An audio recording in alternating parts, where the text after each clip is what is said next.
ករណីរំលោភបំពានផ្លូវភេទកុមារនៅប្រទេសសិង្ហបុរីមានបុរសម្នាក់ឈ្មោះថា Kevin អាយុ28ឆ្នាំត្រូវបានជាប់ពន្ធនាគារ8ឆ្នាំ9ខែអ្នកទាំងអស់គ្នាហើយនឹងត្រូវបានទទួលគេវាយរំបងរំពាត់វែងៗនៅខាងក្រោយខ្នងខ្ញុំហ្នឹងណាស្តៀងនឹងឯងហ្នឹងគឺរហូតដល់6ដងហើយមួយវិញទៀតអ្នកទាំងអស់គ្នាប្រកាសជាឆ្ងល់ហើយថាគេមានទោសនឹងមកពីណានៅប្រទេសសិង្ហបុរីគឺគេមានទោសវាយរំពាត់ហ្នឹងហើយរំពាត់ហ្នឹងមិនមែនវាយតិចៗដូចនៅសាសាលាអីណាអ្នកទាំងអស់គ្នាដូចគេធ្វើទរណកម្មដូចនៅក្នុងរឿងចឹងវាយមកទៅហឹងនៅកន្លែងគូតហ្នឹងហើយក៏បញ្ជាក់ផងដែរថាកុមារីដែលចាញ់បោកវាហ្នឹងគឺមានអាយុត្រឹមតែ13ឆ្នាំប៉ុណ្ណោះហើយអាមួយ Kevin ហ្នឹងនឹងក្មេងស្រីអាយុ13ឆ្នាំហ្នឹងគឺស្គាល់គ្នាតាមរយៈអនឡាញឬមួយក៏អាចនិយាយបានថា app អ្នកទាំងអស់គ្នាដែល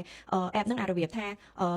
រកដៃគូឬមួយក៏ឲ្យស្គាល់គ្នាជាមួយនឹងមនុស្សចម្លែកមុខពេលស្គាល់គ្នាឬមួយក៏ណាត់ជួបគ្នាដំបូងហ្នឹងនិយាយលក្ខណៈធម្មតាអ្នកទាំងអស់គ្នាតពេលស្គាល់គ្នាយូរទៅក៏និយាយស៊ីជម្រៅហើយនឹងលួងលោមកុំស្រីនឹងធ្វើអ្វីដែលមិនល្អចឹងទៅហើយដើម្បីការពារសិទ្ធិកុមារតុលាការនៅទីនោះក៏បានហាមឃាត់មិនឲ្យបញ្ចេញអត្តសញ្ញាណរបស់ជនរងគ្រោះផងដែរឥឡូវត្រឡប់មក Kevin ហ្នឹងបន្តិច